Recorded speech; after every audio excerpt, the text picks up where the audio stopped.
Pero no obstante, Irán es una cuestión existencial para Rusia. ¿Por qué? Por la geografía. El flanco débil de la Unión Soviética sigue siendo el flanco débil de Rusia. Así que lo que hace Irán es bloquear la penetración total de la OTAN en el Cáucaso y en Asia Central. Y ese es el flanco débil.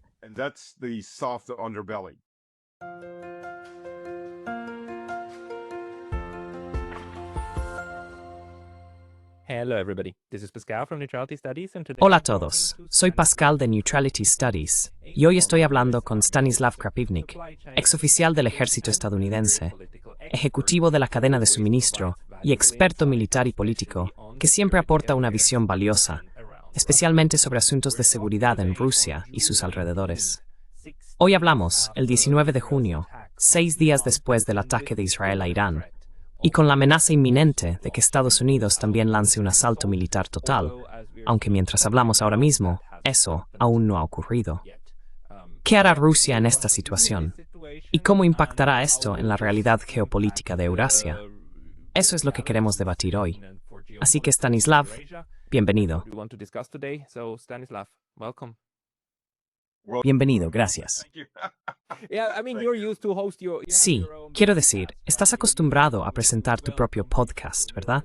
Estás acostumbrado a dar la bienvenida a la gente al tuyo, ¿no?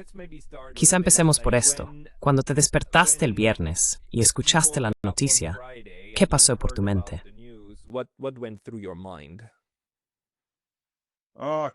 Vaya, mierda, de verdad lo han hecho. Sí, me lo esperaba, pero uno, ya sabes, como persona religiosa, siempre tienes la esperanza, sigues rezando para que se echen atrás y no cometan esa estupidez, aunque sabes que probablemente la van a cometer. Esto no va a salvar a Israel. Si acaso, solo va a acelerar su destrucción. Y de hecho, está acelerando su destrucción.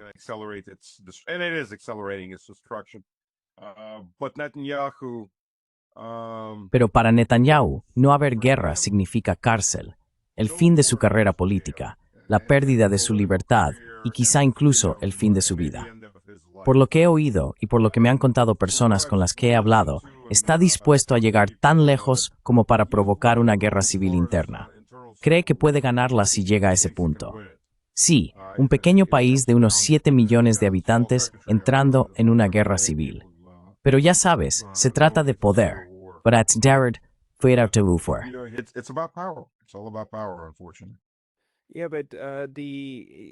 Sí, pero el ataque en sí, quiero decir, fue una gran sorpresa, ¿no? Que ocurriera en el momento en que ocurrió, aunque sabíamos que había amenazas por todas partes. Pero, ¿cómo valoras la astucia de este ataque? ¿O el elemento sorpresa? ¿Crees que la idea era, ya sabes, decapitar el sistema y acabar con todo en 3 días?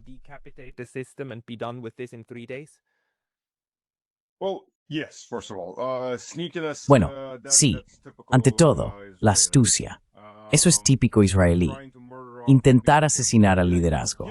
Sabes, hay una razón por la que los países no asesinan a los líderes de otros países. La mayoría de las veces no es por moralidad, como te gustaría imaginar. Es por autopreservación.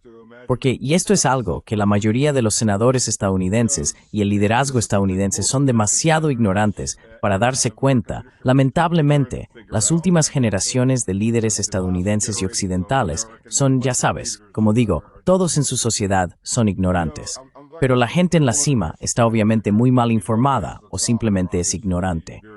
Quiero decir, no sé cómo decirlo de otra manera.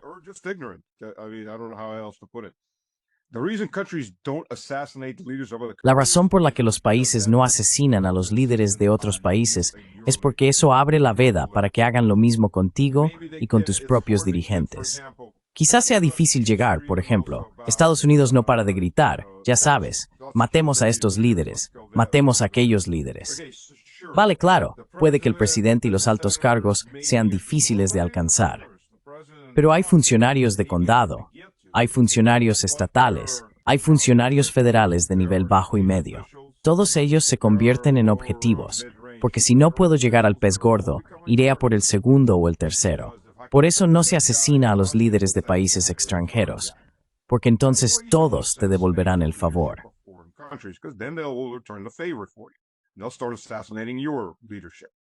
Empezarán a asesinar a tus líderes, y entonces la situación se vuelve muy fea por un lado. Por otro lado, puede que en realidad sea algo que traiga la paz. Porque si miramos los acuerdos de Belfast, ¿qué hizo el IRA? El IRA se dio cuenta de que matar soldados o policías británicos no servía de nada, porque a la clase aristocrática británica no le importaba en absoluto esa gente. Siempre podían reclutar a otros nuevos y enviar a más, son la gente de a pie. Y los rusos imal Hamburgi, nada color de su piel, sin persay protestivos, les trabajos sucios.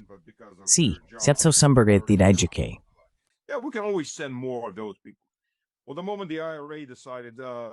Bueno, en el momento en que el IRA decidió, como organización, supongo que una organización terrorista, pero como organización, llevar la guerra a Londres y empezar a atacar a la aristocracia en los años 80, ahí fue. Ahora esto se ha puesto serio. Vamos a dialogar. Así que puede que realmente funcionara de esa manera. Pero en general, los países no asesinan a los líderes de otros porque siempre se vuelven su contra. Tarde o temprano, siempre le acaba pasando al país que lo hace y empiezan a perder a sus propios líderes.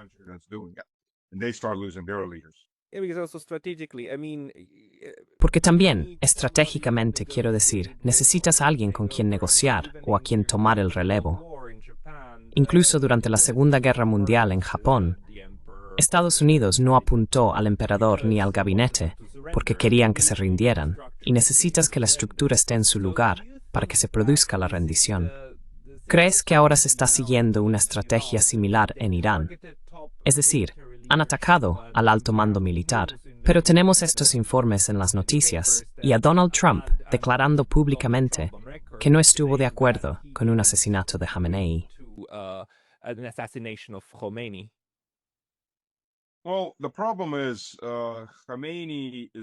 Bueno, el problema es que Khamenei es... Creo que esto va a cambiar. Khamenei era una de las personas que se oponía firmemente a que Irán desarrollara un arma nuclear. A. B. No buscan que Irán se rinda, buscan que Irán colapse como país, que se divida en pedazos, que comiencen guerras civiles internas. Por eso hacen cosas como la de ayer. En Teherán hicieron explotar el cuartel general de la policía o la comisaría principal.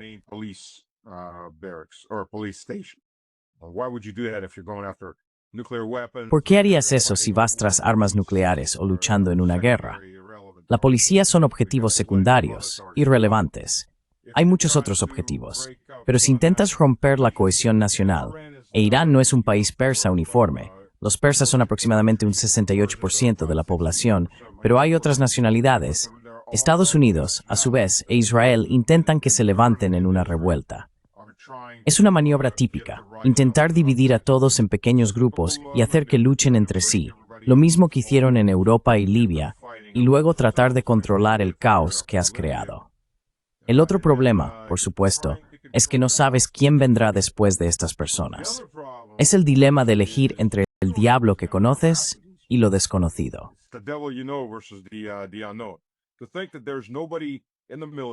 Pensar que no hay nadie en el ejército, en una gran estructura jerárquica o en el gobierno que pueda reemplazar a las personas que acabas de matar es absurdo. Siempre hay personas más jóvenes o personas esperando entre bastidores para asumir el mando. Algunos de ellos pueden ser muy incompetentes, otros pueden ser unos genios. Solo lo descubrirás cuando entren y tomen el poder. Lo que casi siempre puedes apostar es que van a estar mucho más decididamente en tu contra que las personas a las que acabas de asesinar.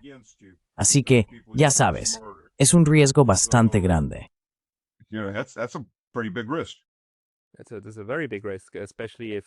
Eso es un riesgo muy grande, especialmente si este ataque de decapitación no funciona como se suponía, lo cual aparentemente no ocurrió, porque ahora Irán está contraatacando.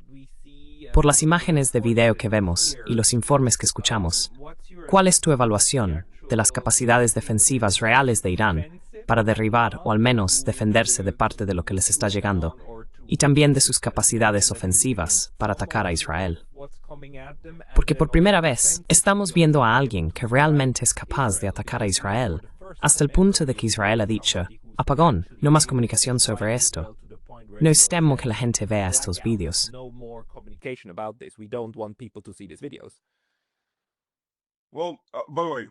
Bueno, por cierto, solo para añadir al punto anterior, Estados Unidos ha estado involucrado en el asesinato de líderes de forma intermitente, más a menudo de forma continua, pero especialmente en Europa, por ejemplo, desde 1948, cuando comenzó la Operación Gladio.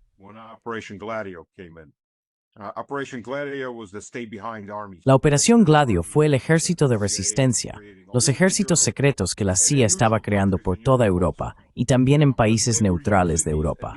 Utilizaban a estas personas, que normalmente provenían de la policía, fuerzas especiales u organizaciones de seguridad especial. Los reclutaban oficialmente en caso de que la Unión Soviética lanzara un ataque y ocupara una nación.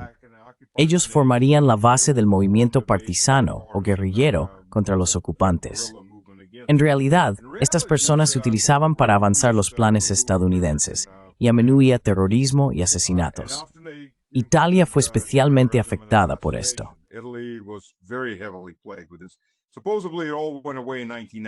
Supuestamente todo terminó en 1991, pero lo dudo. Muchas de estas personas trabajaban en secreto para la CIA, pero ya estaban en los órganos de poder de estos países. Mientras tanto, por supuesto, Estados Unidos está criando a una nueva hermandad para hacerse con el control de Europa. Los ignorantes y los comprados, la clase dirigente que vemos ahora en Europa. Así que ya no es necesario utilizar tácticas de terror, porque ya tienes a tus propios hombres al mando. Si miras a las personas que dirigían Europa en los años 40, 50, 60, 70, incluso en los 80, ¿qué diferentes son de quienes la dirigen ahora? Es como la noche y el día.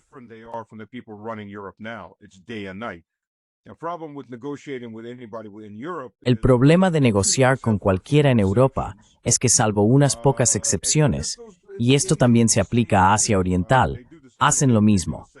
Lo han hecho en América Latina con la Operación Cóndor también. Las personas con las que estás negociando ahora no tienen en mente los mejores intereses de su país. No les importan los mejores intereses de su país. Tienen una lista de prioridades completamente distinta que tiene muy poco que ver con lo que es mejor para Alemania, lo que es mejor para Francia, geopolíticamente, económicamente y así sucesivamente. Si miras los asesinatos, hubo un grupo de oficiales que intentó tomar el poder de De Gaulle cuando De Gaulle empezó las negociaciones para separar Argelia.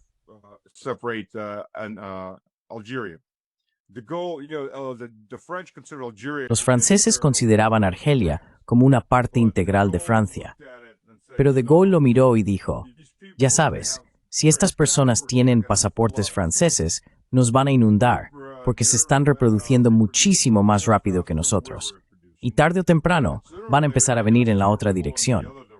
Y los argelinos estaban más o menos francizados. No estamos hablando aquí del África subsahariana, estamos hablando de Argelia. Pero aún así, él lo entendía. Por sus propias razones, no quería que vinieran. Dijo, ya sabes, simplemente nos separamos y luego la haremos independiente. Hubo un grupo de oficiales que tomó el control de Argelia durante un tiempo.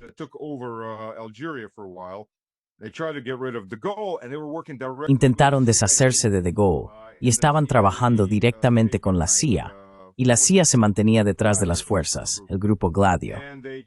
Intentaron asesinar a De Gaulle con la ayuda de los estadounidenses. Y su familia, por cierto. También intentaron matar a su familia. Bueno, De Gaulle siendo De Gaulle, y De Gaulle fue una figura única para los franceses en los últimos 100, 200 años, De Gaulle estaba muy molesto en ese momento. Así que los eliminó. Quiero decir, literalmente los eliminó. Los franceses llegaron al extremo de bombardear cafés en Argelia, donde estos oficiales y sus partidarios solían reunirse y planear el control. Los exterminó. Es la mejor manera de decirlo. De nuevo, ¿por qué no vas tras el liderazgo? Porque si ese liderazgo sobrevive, las personas que vengan después irán tras de ti. Y si se trata del poder de un Estado, pueden tener muchos más recursos para hacer lo que tú. Es mejor no abrir la caja de Pandora. Pero los estadounidenses lo hacen con bastante frecuencia.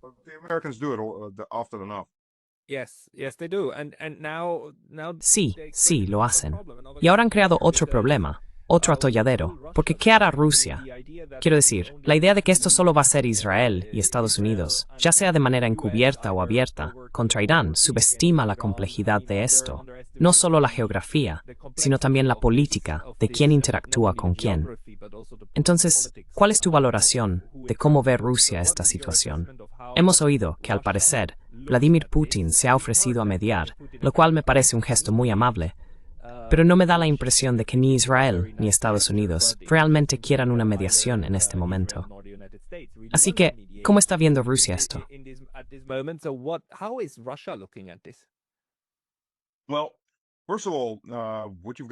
Bueno, ante todo, lo que hay que entender es que Irán es la próxima crisis esencial para Rusia.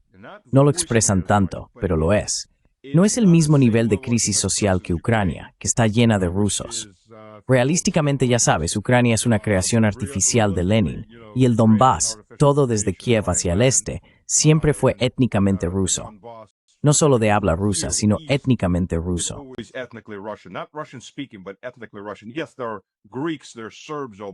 Sí, hay griegos, hay serbios o búlgaros, a quienes se les permitió emigrar desde Turquía, desde el Imperio Otomano y algunas de esas zonas. Pero, en su mayoría, por todos los medios, es ruso y siempre lo ha sido. Y fueron obligados a ucranianizarse por Lenin. Stalin detuvo eso a mediados de los años 30, cuando se dio cuenta de que eso solo creaba un montón de nazis, básicamente, aunque en ese momento no se les llamaba nazis, pero así era. Así que Ucrania representa una crisis existencial mucho mayor. Pero aún así, Irán es la siguiente crisis de este tipo. ¿Y por qué? Por la geografía. El vientre blando de la Unión Soviética sigue siendo el vientre blando de Rusia. Así que lo que hace Irán es bloquear la penetración total de la OTAN en el Cáucaso y en Asia Central.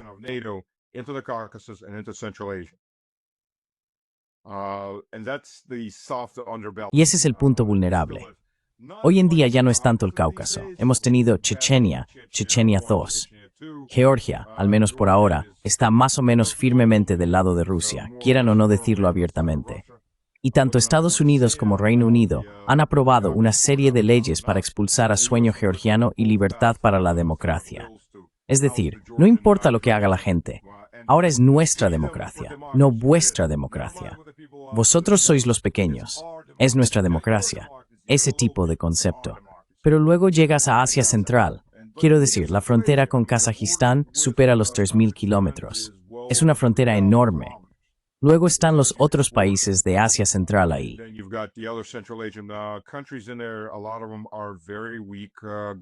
Muchos de ellos son en realidad gobiernos muy débiles y tienen problemas internos, y los estadounidenses explotan eso constantemente. Ahora mismo están limitados en cuánto pueden explotarlo debido a las restricciones de viaje. Básicamente tienes a Irán, Afganistán y China formando el muro sur. Si eliminas a Irán, se abren las rutas hacia Asia Central, luego hacia la Rusia Central, hacia la llanura de Siberia Occidental, hacia donde los Urales y hacia la parte oriental de Europa. Porque la mayoría de la gente olvida que Rusia posee una cuarta parte de Europa. Dicen, oh, somos europeos. Sí, pero poseemos una cuarta parte de Europa. Así que no lo olvidemos. Europa son los montes Urales y los montes del Cáucaso Norte.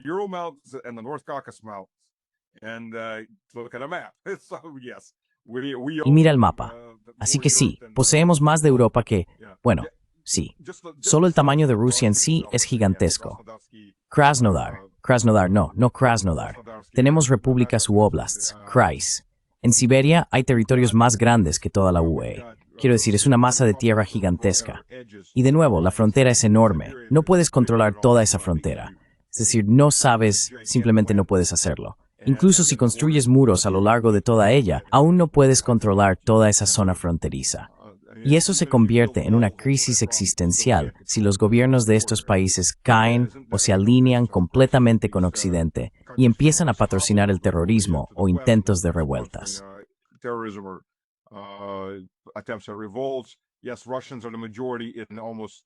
Sí, los rusos son mayoría en casi todas las provincias o repúblicas rusas, pero hay minorías sustanciales, 180 grupos minoritarios diferentes o grupos étnicos minoritarios que viven en Rusia.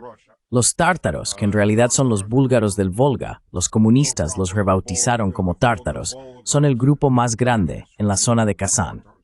Y los chechenos, creo, son el segundo grupo más numeroso. Después hay grupos cada vez más pequeños. No colonizamos como Occidente. No exterminamos a las minorías. Todo el mundo sigue en el mismo lugar. Construimos ciudades, construimos escuelas. Muchos de ellos están rusificados porque el proceso sigue, se asimilan al grupo mayoritario. Pero nunca se exterminó a nadie. Nadie está obligado a asimilarse. Así que todas esas minorías siguen ahí y siempre se pueden encontrar elementos con los que trabajar. Así que para Rusia, esto es una crisis existencial.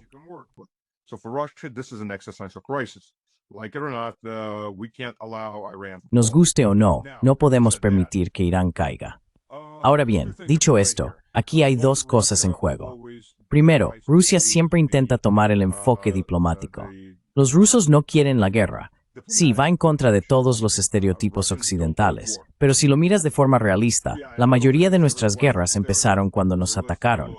Y luego, simplemente seguimos al atacante hasta su casa y le dimos de su propia medicina. Y la gente recuerda, oh, vienen los rusos. Sí, pero no recuerdas que viniste a nosotros primero. De alguna manera todo el mundo olvida esa parte. Esa es la parte de la que no hablamos. Bueno, el gobierno ruso siempre ha intentado las negociaciones de paz. Ante todo, empezando incluso, bueno, ya no voy a remontarme a la Edad Media, pero empecemos con Pedro el Grande, incluso con sus guerras contra Carlos.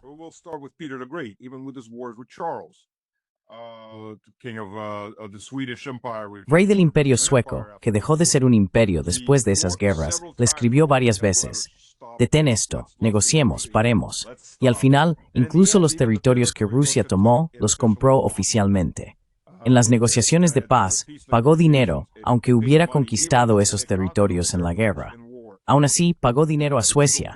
Sí, ahora es nuestro, pero aquí tienes una compensación. No tenía por qué hacerlo, pero lo hizo. Y hasta, si miras la Primera Guerra Mundial, una de las razones por las que Rusia movilizó de las últimas, o entre las últimas, fue porque el zar Nicolás II intentaba constantemente sentar a todos en la mesa de negociación. Lo desafortunado es que todos en Europa ya estaban planeando los desfiles de la victoria tras la supuesta guerra de 2 meses. It's malice and bad threesam. Así que de nuevo, remember intentando negociar, pero indigenides que Rusia no se prepara para luchar. Puedo interrumpir un momento, porque también imparto una clase sobre derecho internacional. Debo recordar a todos, una y otra vez, las convenciones de paz de La Haya, y La Haya, la paz, no el tratado, perdón, las negociaciones en 1899 y 1907. Enormes, enormes conferencias, esa es la palabra que buscaba. Las conferencias de paz fueron un gran éxito, muy importantes para el derecho internacional. Esas fueron ideas de Nicolás II. Fue una iniciativa rusa. La gente constantemente olvida eso en los libros de historia. Y sí, no funcionó como se suponía que debía hacerlo, pero fue el mayor intento de evitar la Primera Guerra Mundial mediante el CMAD, negociaciones multilaterales. Y de hecho, Rusia estaba planteando la idea de una organización al estilo de la ONU antes de la Primera Guerra Mundial. Pero de nuevo, a nadie le interesaba. Así que, lamentablemente, si se hubiera podido preservar la época dorada de la cultura europea, si el nihilismo posterior a la Primera Guerra Mundial no se hubiera impuesto, si las guerras ideológicas que realmente comenzaron con la Segunda Guerra Mundial no hubieran ocurrido, Europa estaría ahora en un nivel de civilización completamente diferente. Pero sí ocurrieron, y tuvimos los 100 años que tuvimos después de 1914.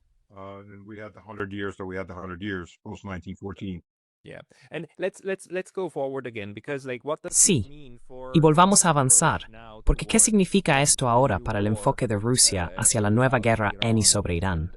¿Y crees, quiero decir, Rusia e Irán tienen ahora acuerdos de seguridad, aunque no contienen ningún tipo de mecanismo automático, como un ataque contra uno es un ataque contra el otro? Pero está claro que también a nivel diplomático, Irán y Rusia están estrechamente vinculados, también a través de los BRICS. Entonces, ¿qué tipo de apoyo crees que Rusia está intentando proporcionar actualmente a Irán, ya sea diplomáticamente o militarmente?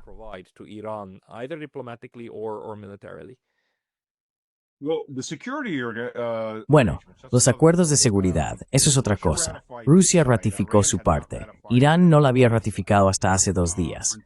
Creo que, por parte iraní, temían sabotear cualquier negociación con Estados Unidos. Ahora ya lo han hecho. Hay muchos elementos pro-occidentales en la élite del poder iraní, curiosamente. A Occidente le gusta proyectar a Irán como un Estado islámico fanático y psicópata, pero está muy lejos de ser así. De hecho, si lo miras, hay toda una serie de videos en YouTube, paseos por Teherán, paseos por los mercados. ¿Y qué se observa? Las mujeres, por ejemplo, visten de manera conservadora, pero no llevan burkas ni se cubren la cara. De hecho, la mayoría de las mujeres no llevan la cabeza cubierta. Muchas llevan pañuelos sobre los hombros. Pero van muy bien vestidas, conservadoras, pero no hay fanatismo ahí.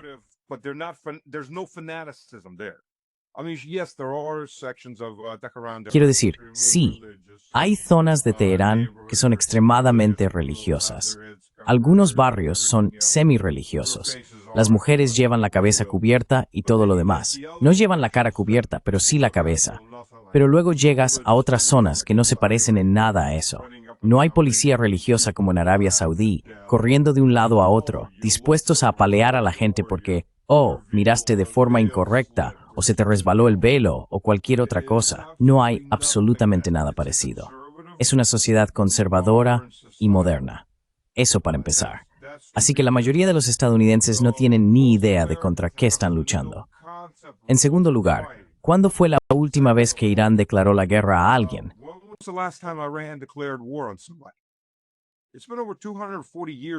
Han pasado más de 240 años desde que Irán inició una guerra.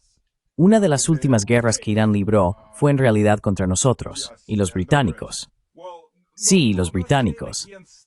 Bueno, no estoy diciendo que Irán no haya luchado en una guerra en 240 años.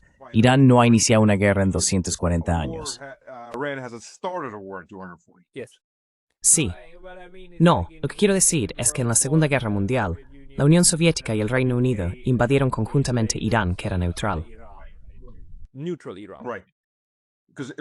Correcto, porque Irán estaba del lado de los nazis en ese momento, con los alemanes, su gobierno. Pero no invadieron a nadie, no declararon la guerra, pero era una amenaza y se convirtió en una ruta de suministro muy importante. Así que sí, eso ocurrió. También ocurrió en la Primera Guerra Mundial. Los británicos entraron en Irán. Pero de nuevo, todos sabemos que Saddam fue empujado a iniciar una guerra con Irán por los estadounidenses y armado por los estadounidenses. Y luego, a los 2 o 3 años de terminar la guerra entre Irán e Irak, Irak se convierte en el enemigo número 1 para Estados Unidos. El Rumsfeld, que quería derrocar a Irak, le estaba dando la mano a Saddam Hussein un par de años antes. Así que bueno, ya sabes, nuestro idiota útil. Ya no te necesitamos porque ya no quieres luchar por nosotros.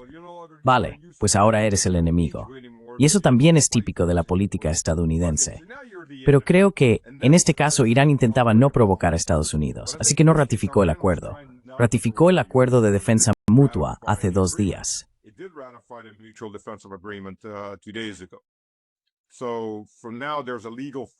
Por ahora, existe un marco legal por ambas partes sobre la defensa mutua. El primer paso de Rusia siempre es intentar avanzar mediante negociaciones, dándole a Trump una vía de escape. El problema es que no creo que Trump quiera una vía de escape. Y muchas de estas cosas, Trump, lo mencioné en The Duran, y creo que el video aún no ha salido. Pero Trump es como un personaje de dibujos animados, en el que, en cada episodio, el protagonista se mete en alguna situación absurda y luego alguien más tiene que sacarlo de ahí. Bueno, la situación absurda en este caso es una guerra o problemas económicos. Y Trump está constantemente metiéndose en esto. Los rusos, aparte de Putin, le han dado muchas oportunidades para cortar sus lazos con Ucrania y terminar la guerra allí, como él sigue diciendo, para evitar la guerra con Ucrania, para evitar la guerra con Irán.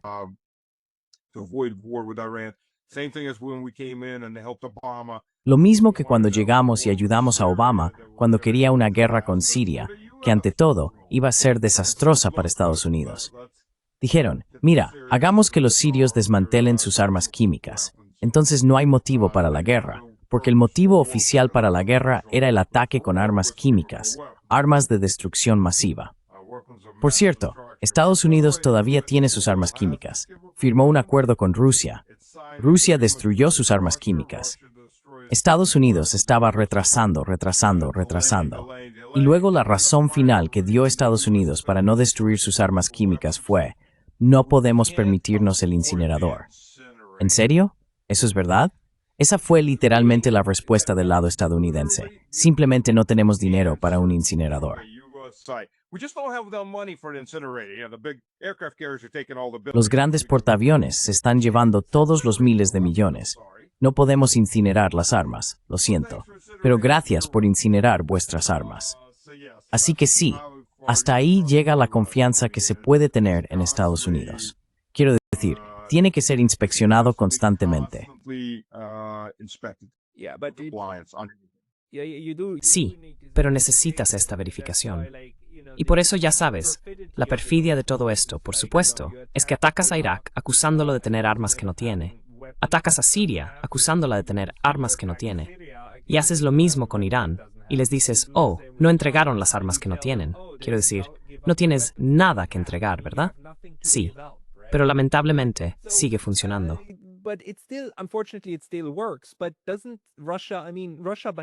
Pero no está Rusia, quiero decir.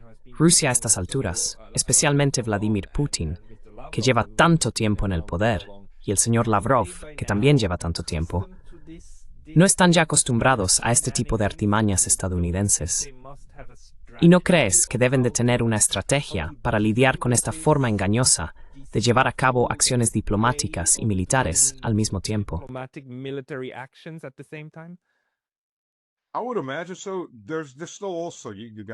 Me lo imagino. También hay que entender que incluso la sociedad rusa no es monolítica. Hay elementos pro-occidentales, algunos porque son ideológicamente pro-occidentales y otros porque el propio Occidente les paga para que lo sean. Ahora son minoría, muchos de ellos han huido.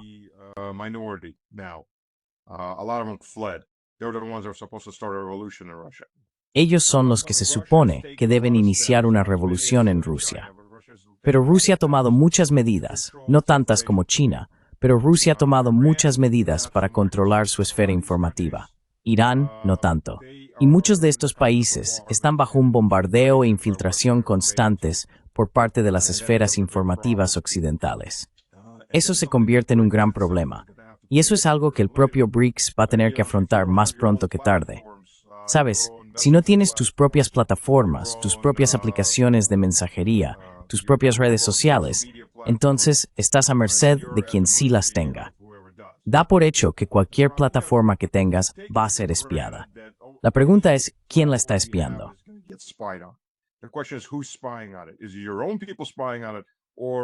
¿Son tus propios compatriotas los que te espían, o son las personas que quieren destruir tu país las que te espían? Así que, ya sabes, sí, quieres fingir que nadie me está espiando, que estoy en esta plataforma totalmente autónoma, pero no creo que exista tal cosa. Yo trabajé en informática, mi segunda carrera es en ciencias de la computación. Así que nos reíamos a mediados de los 2000 cuando la gente decía, oh, Internet nos va a liberar. No. Realmente, no tienes idea de lo fácil que es controlar a la gente, manipular a la gente a través de Internet, especialmente controlar o al menos catalogar los movimientos de las personas. Pero ese es un tema completamente aparte sobre el que podríamos hacer un programa distinto. Es bastante profundo.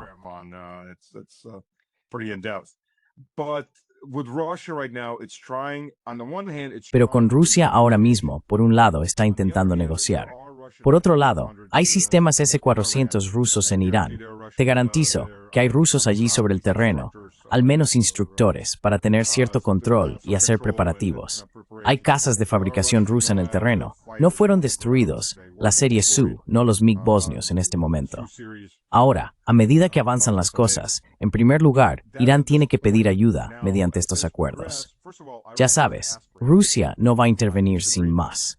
Rusia está ocupada porque está el conflicto en Ucrania, pero no tan ocupada como para no poder ayudar. Por el momento, Irán no ha pedido ayuda, o al menos no oficialmente.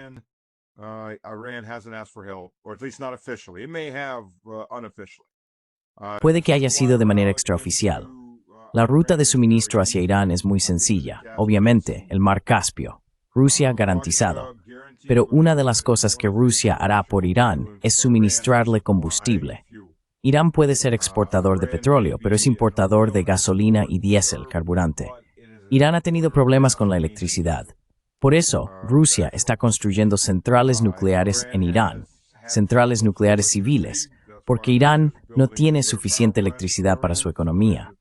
La energía la energía lo es todo. A medida que se avanza desde la fuerza humana a la fuerza animal, la energía de vapor, la energía hidráulica y así sucesivamente, la sociedad crece, que es lo que creo que ninguno de los verdes alemanes llegó a comprender.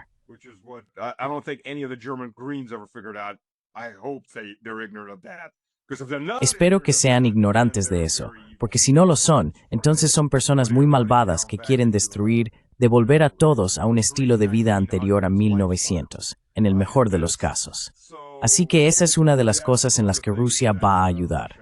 Y si los petroleros rusos en el mar Caspio son atacados por fuerzas de la OTAN, eso es una declaración de guerra. No creo que ocurra, aunque nunca se sabe. En la desesperación, la gente hace cosas muy estúpidas. Esa es una forma. Misiles, por ejemplo, que Rusia tiene, no sé cuántos misiles tenemos, misiles antiaéreos para compartir con Irán, porque se están utilizando activamente en Rusia en este momento.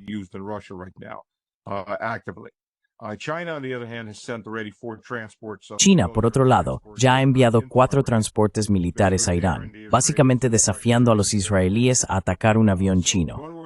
Así que, de una forma u otra, piezas y equipos van a seguir llegando a Irán. Ahora bien, si parece que Irán va a caer, Rusia podría ir mucho más lejos, y tiene el poder militar para hacerlo. Dicho esto, primero hay que considerar algo.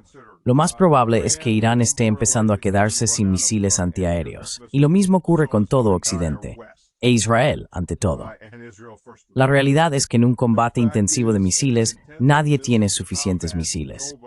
En Israel, por ejemplo, está la cúpula de hierro. En realidad hay 3 niveles de defensa aérea en Israel. La cúpula de hierro, que es la más famosa, es en realidad la menos eficaz.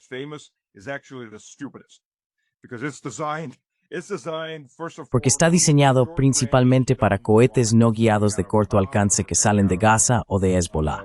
Básicamente, son cohetes balísticos de corto alcance. No son misiles, no son maniobrables, vuelan hacia arriba y tienen una trayectoria predecible. Lo que hace la cúpula de hierro es calcular dónde es probable que aterrice cada cohete balístico. Si va a caer en el desierto, no dispara. O si va a caer en el borde de algún pueblo pequeño, tampoco dispara. Si está dirigido a una de las ciudades, entonces intenta derribarlo. Pero ese sistema está sobrecargado. Se está quedando sin misiles. Los sistemas estadounidenses se han quedado sin misiles. Toda la OTAN se ha quedado sin misiles. Salió un informe que decía que toda la OTAN combinada tenía aproximadamente el 25% de los sistemas antiaéreos que necesitaba para defender sus cielos.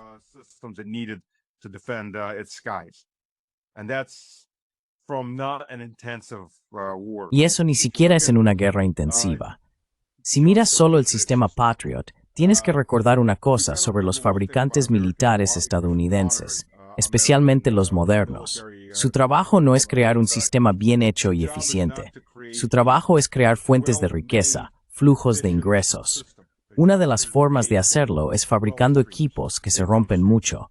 Así que tienes que enviar constantemente piezas, enviar constantemente técnicos o formar a técnicos militares para que lo hagan.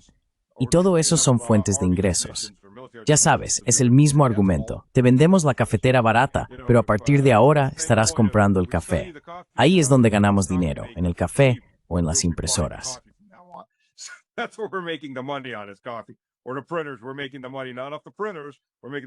No ganamos dinero con las impresoras. Ganamos dinero con el papel y los cartuchos. Pero si no compras la impresora, no vamos a ganar nada. Así que te damos la impresora barata, relativamente barata. Si miras un misil Patriot moderno, cuesta $5 millones cada uno. ¿$5 millones? Sí, en la Primera Guerra del Golfo costaba $1 millón. Así que sí, han subido un 400% de precio. Sí, eso es un poco de inflación ahí mismo. Puede que ahora incluso sean más caros.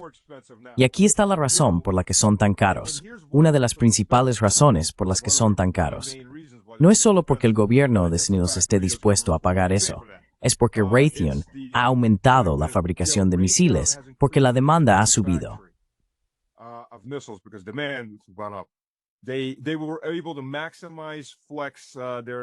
Han conseguido maximizar aumentando su capacidad de fabricación en un 10%. Así que han pasado de fabricar 600 misiles a 660 misiles. Eso no es al mes, es al año.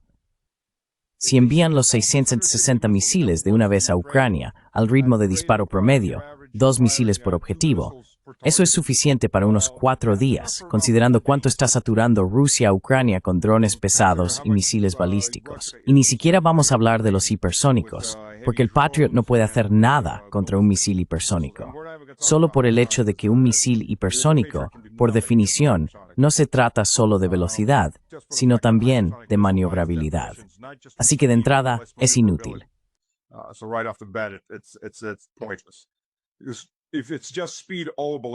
Si solo se trata de velocidad, todos los misiles balísticos son hipersónicos cuando están en fase de reentrada, porque todos alcanzan aproximadamente entre Mach 6 y Mach 10.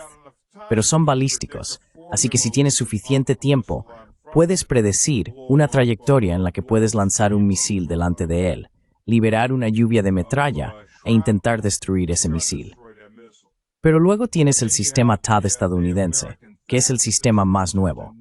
Por un lado, los radares son de última generación, pero son enormes objetivos de radar porque se iluminan, quiero decir, no puedes pasarlos por alto.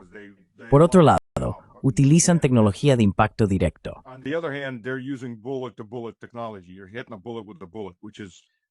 Estás intentando golpear un proyectil con otro proyectil, que es el enfoque de los años 50 y 60 para los misiles antiaéreos, donde realmente intentas derribar el misil golpeándolo con tu propio misil, lo cual es extremadamente difícil de lograr. Y el THAAD ha demostrado que no es eficaz, porque misiles balísticos yemeníes, que no son especialmente avanzados tecnológicamente, aún así lograron atravesar y alcanzar el aeropuerto israelí. Así que el THAAD no pudo interceptarlos, no pudo alcanzarlos. Ese es un gran problema, el efecto de área frente al impacto directo. Así que cualquier defensa se agota relativamente rápido y no es 100% efectiva como la gente piensa. Los guerreros de sofá siempre dicen, ¿por qué no puedes simplemente poner más misiles ahí fuera?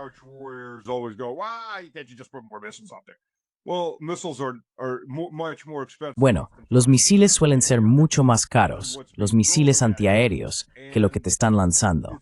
Y simplemente las cantidades que necesitas usar son una locura, y están perdiendo algunos de los sistemas.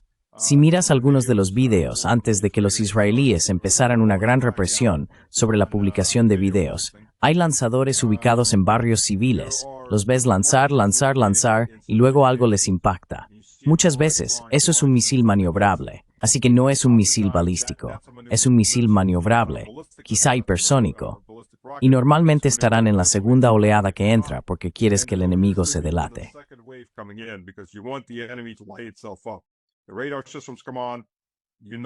Los sistemas de radar se encienden. Sabes dónde están. Los lanzadores pueden estar separados del sistema de radar, obviamente. Puedes colocarlos lo suficientemente lejos y conectar cables para sus comunicaciones. Pero en el momento en que los lanzadores empiezan a disparar, a menos que se muevan después, se convierten en un objetivo evidente. Así que, tarde o temprano, van a ser alcanzados, y no pueden disparar mientras se están moviendo. Así es como funciona, en oleadas. Pero lo que haces es sobresaturar el sistema de defensa aérea. ¿Y qué tienes después de eso? Tienes un enfrentamiento directo. Y como hemos visto, un enfrentamiento directo consiste en ver quién puede golpear más rápido al otro. Y créeme, Irán puede soportar muchísimo más daño que Israel.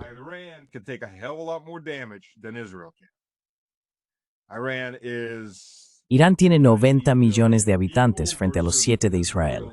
Y antes Israel tenía unos 9 millones, pero la gente ha estado huyendo de Israel por todas partes, algo de lo que no se habla mucho. Por cierto, ahora tienen una prohibición de viajar. Ningún israelí puede salir de Israel.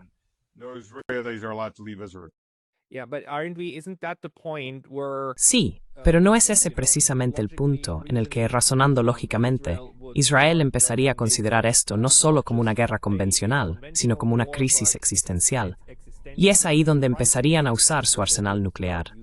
Sí, y tal vez estarían en cierto modo justificados, si no fuera por el hecho de que Irán dijo, si vosotros paráis, nosotros paramos. Exacto. Quiero decir, eso sería lo racional.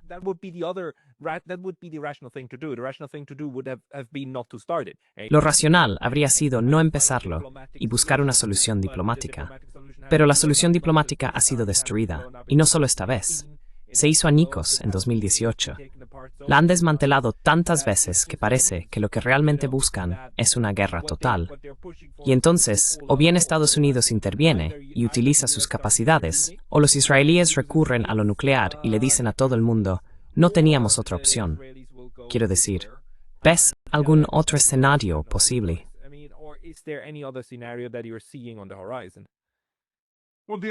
Bueno, los iraníes están ofreciendo, a pesar de todo esto, los iraníes están ofreciendo una vía de salida. Si ustedes dejan de disparar, nosotros dejamos de disparar. Lo han dicho.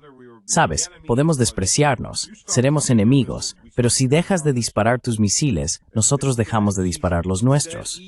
Es así de sencillo. Es así de sencillo, pero no es tan sencillo.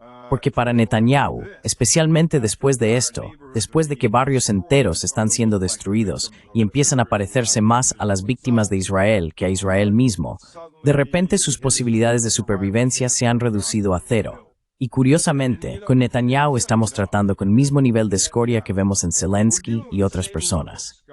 Los padres de Zelensky viven en Israel en una mansión que él les compró.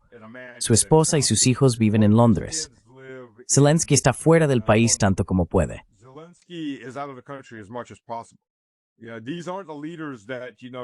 Estos no son los líderes que tienes que dicen, vamos a estar con nuestro pueblo hasta el final. Como contraejemplo, Stalin. Stalin es un buen ejemplo. Stalin nunca huyó de Moscú.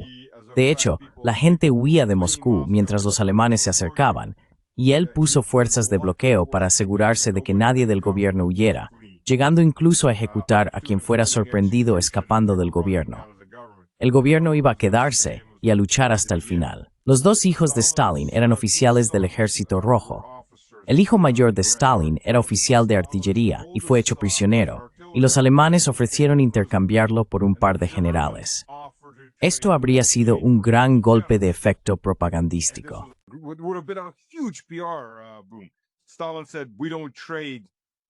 Stalin dijo, no intercambiamos soldados y ya no hacemos intercambios de soldados, oficiales subalternos por generales.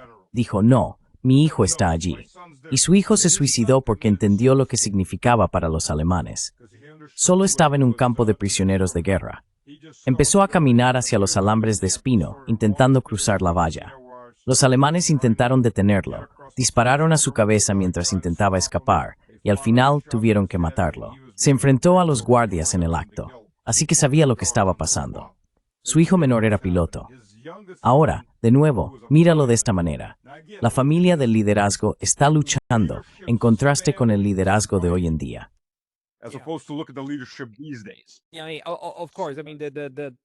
Sí, por supuesto. Quiero decir, el nivel es completamente diferente, pero aún así deja la pregunta abierta para Israel. Si estamos encaminándonos hacia ese tipo de escalada, y si en algún momento Israel podría realmente amenazar, Netanyahu podría amenazar a Trump. O intervienes, o voy a usar la bomba.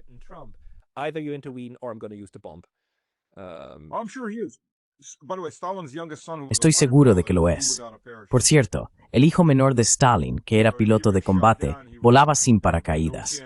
Así que si lo derribaban, moriría. No habría ninguna posibilidad de que lo tomaran prisionero. Y lo hacía conscientemente con ese mismo propósito, para que nunca pudieran usarlo contra su propia patria los nazis. Netanyahu, ¿sabes dónde está su hijo de 30 años? Está viviendo por Israel en una mansión en Florida. Miami, ¿verdad? Miami. Sí, no va a morir por Israel. Bath Amor through this.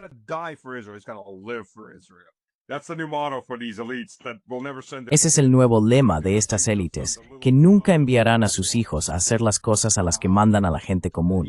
Ya existe un nivel diferente de lo que está en juego, porque las familias de estas personas, si es que tienen familias, no están en la línea de fuego.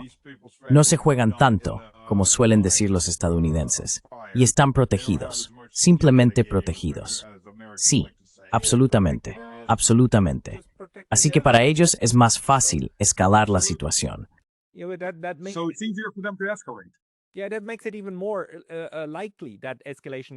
Sí, eso hace que sea aún más probable que ocurra una escalada, porque ellos no sufren las consecuencias. Lo que deja abierta la pregunta, ¿cómo reaccionaría Rusia si se produce una escalada mayor? Tengo una pregunta muy práctica para ti, como alguien que ha trabajado en el ejército. Cuando hablamos de transferencia de tecnología, aunque los iraníes dijeran, por favor, ayúdanos, mándanos armas, ¿qué tan difícil sería entrenar a los iraníes? ¿Cuánto tiempo llevaría que el armamento fabricado en Rusia fuera útil para los iraníes? ¿Cuál es el plazo? Bueno, obviamente depende del armamento y de si solo quieres usarlo o también quieres ser capaz de repararlo. Es estupendo que hayas sacado este tema, porque cuando Rusia destruye un sistema Patriot, una batería Patriot son 94 personas si está completamente dotada. Eso incluye oficiales, operadores, conductores de camiones, de todo lo que no te sogo.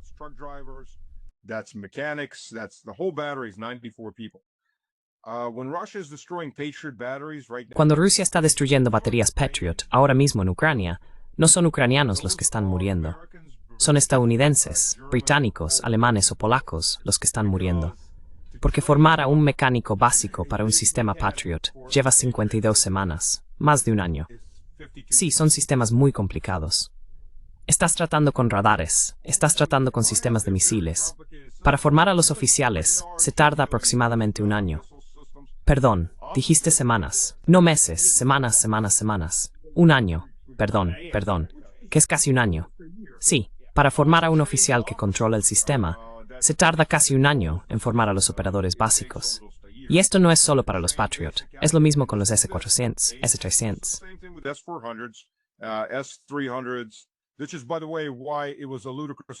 Por cierto, por eso era una idea absurda que el avión malasio fuera derribado por rebeldes rusos, en el este de Ucrania, que antes eran casi todos mineros, agricultores y trabajadores del acero.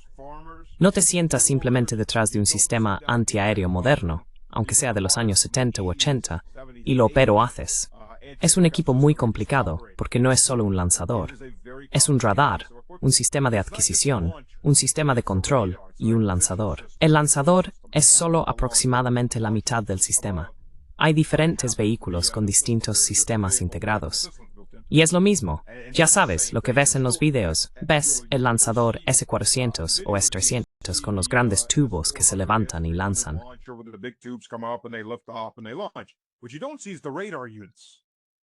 Lo que no ves son las unidades de radar. Son unidades de radar móviles y unidades de operaciones que vienen incluidas como parte de todo el sistema. Solo ves la parte llamativa, el espectáculo bélico, los misiles despegando, pero no ves todo lo demás que se necesita para controlar eso y guiar un misil hasta su objetivo. Así que eso es algo completamente diferente y requiere mucho tiempo de preparación. Ahora, Rusia lleva varios años preparando a los iraníes. Pero aún así, a medida que esos sistemas se degradan, se introducirán nuevos sistemas. Probablemente serán rusos, igual que los que mueren por un Iskander que destruye un sistema Patriot, son estadounidenses o personal de la OTAN.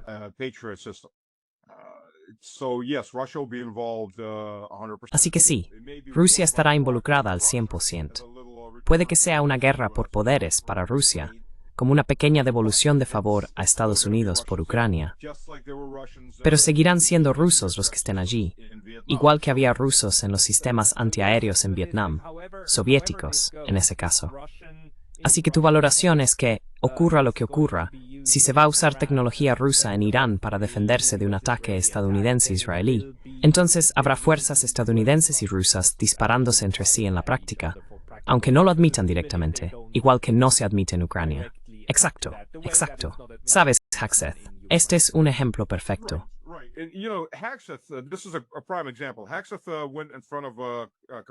Hakseth compareció ante un comité del Congreso y dijo, ya saben, hemos transferido elementos antiaéreos. No especificó cuáles, elementos antiaéreos de Ucrania a Israel. Y todos dijeron, vale. Nadie da el siguiente paso para analizar lo que eso significa. Ya sabes, si hubiera habido ucranianos en esos sistemas, no los habrían entregado. Ni de broma los iban a entregar.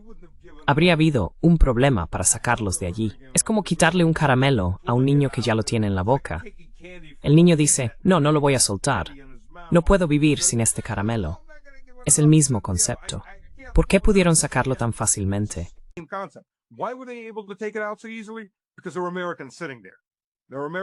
Porque había estadounidenses sentados allí.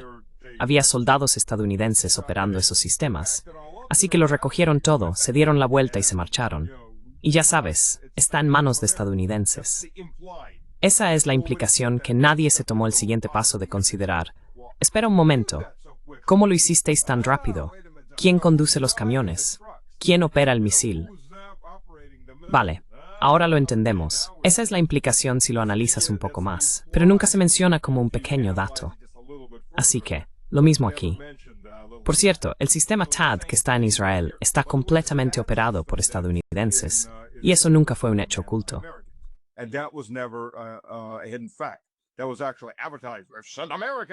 Eso fue realmente anunciado. Enviar estadounidenses allí, lo que se convierte en un detonante, porque los radares THAAD simplemente pueden iluminar más allá del horizonte. Son radares de muy largo alcance y alta intensidad, así que son un objetivo principal para ser eliminados. Quiero decir, el programa nuclear israelí es uno de los secretos militares mejor guardados, diría yo, del mundo. Pero, ¿tenemos alguna indicación de quién tiene el control final sobre el lanzamiento? Es decir, sabemos que fue construido con la evidente asistencia de Estados Unidos. ¿Crees que Estados Unidos mantiene el control? Porque sabemos que, por ejemplo, la compartición nuclear en Europa se reduce a un acuerdo muy simple.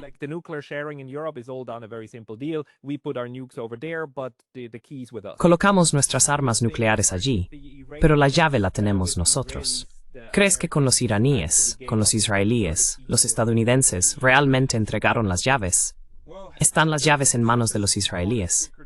Bueno, es un secreto tan bien guardado que puede que haya sido una de las razones por las que Kennedy literalmente perdió la vida a causa de varias balas en este caso. Porque una de las cosas que señalaron los documentos desclasificados fue la implicación israelí con Kennedy. Kennedy estaba muy enfadado porque los israelíes robaron tecnología nuclear estadounidense. Y la robaron, no se la dieron. Bueno, puede que se la diera la CIA, pero como política oficial estadounidense desde el lado del presidente, no se la estaban dando.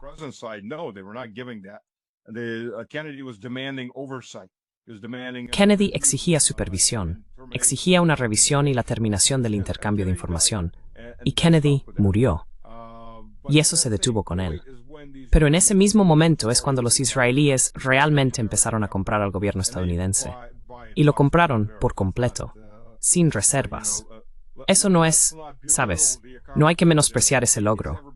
No creo que haya ocurrido nunca en la historia que una nación pequeña haya podido comprar a una nación enorme hasta tal punto donde el gobierno tiene más preocupación por los asuntos de un pequeño estado extranjero que no tiene ni un solo documento firmado con Estados Unidos en cuanto a asociación estratégica o alianza. No es la OTAN. La OTAN tiene toda una serie de documentos firmados en cada paso.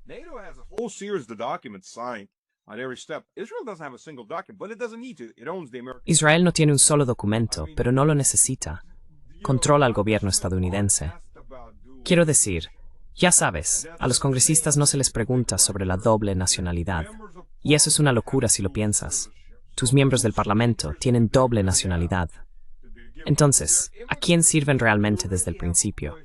Si son inmigrantes, ya surge la pregunta, ¿siguen siendo más leales a su país de origen o al nuevo país? Si tienen doble nacionalidad con ese país, sí, eso realmente lo pone en duda. Quiero decir, no recuerdo el nombre del tipo, pero hubo un miembro del Senado que andaba por ahí con su uniforme israelí. who was running around in his Israeli uniform. Yeah, I know. That's another thing. Sí, lo sé. Eso es otra cosa. Personas de Estados Unidos, como Rahm Emanuel, son un ejemplo claro. Rahm Emanuel fue el exalcalde de Chicago, y Chicago colapsó hasta convertirse en el infierno de pandillas que es ahora. Pero él fue la mano derecha de Obama, fue su jefe de campaña. Rahm Emanuel es un político estadounidense, nacido en Estados Unidos. No sirvió en el ejército estadounidense, sirvió en Israel. Fue oficial en el ejército israelí. Así que de entrada, empiezas a preguntarte, ¿a quién le debe lealtad? Y ni siquiera estamos hablando de una persona que nació en Israel, creció en Israel, sirvió en el ejército, y luego dijo, no, ya no quiero esto.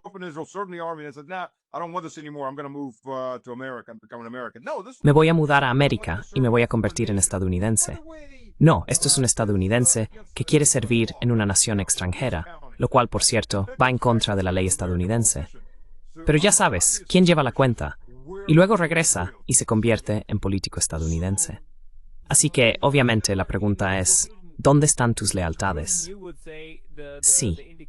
Así que, en conclusión, dirías que todos los indicios muestran que no, las llaves las tienen los israelíes. Absolutamente. Y ni siquiera estoy entrando en el lado evangélico de esto. Me llevó 1 año y medio en la televisión rusa explicar la secta de la muerte llamada el rapto.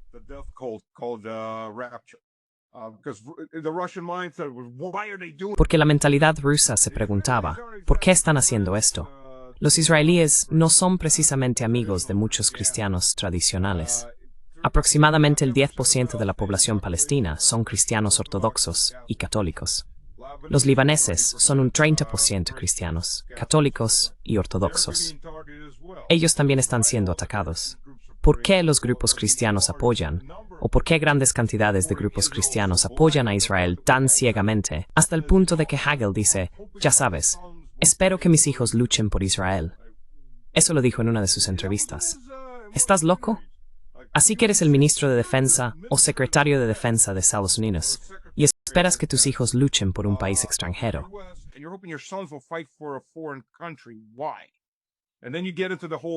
¿Por qué? Y luego entras en todo esto. Esto es un episodio aparte para quienes no entienden la perspectiva evangélica sobre el rapto. No diré que todos los evangélicos creen en el rapto, pero todos los fanáticos del rapto son evangélicos.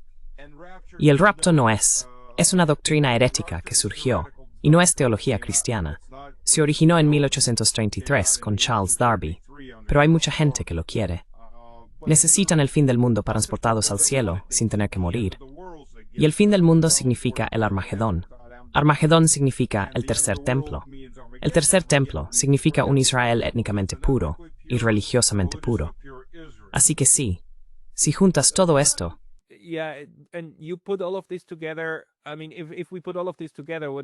quiero decir, si juntamos todo esto, lo que estás diciendo es que se perfila un panorama en el que deberíamos esperar una escalada aún mayor por parte de Israel, y no una vía de salida. A partir de los años 50, la CIA empezó a infiltrarse en muchos grupos evangélicos. Muchos de estos grupos evangélicos curiosamente veían al gobierno de Estados Unidos como el anticristo. La CIA comenzó a infiltrarse en estos grupos evangélicos y hacer que miraran a Rusia como Gog y Magog. Y funcionó. Funcionó muy bien. Si miras en diferentes sitios, o si lees o escuchas en YouTube, a muchos de estos predicadores evangélicos están predicando la guerra del fin de los tiempos. De hecho, existen tours para evangélicos estadounidenses a Israel para ver dónde se supone que ocurrirá el fin de los tiempos.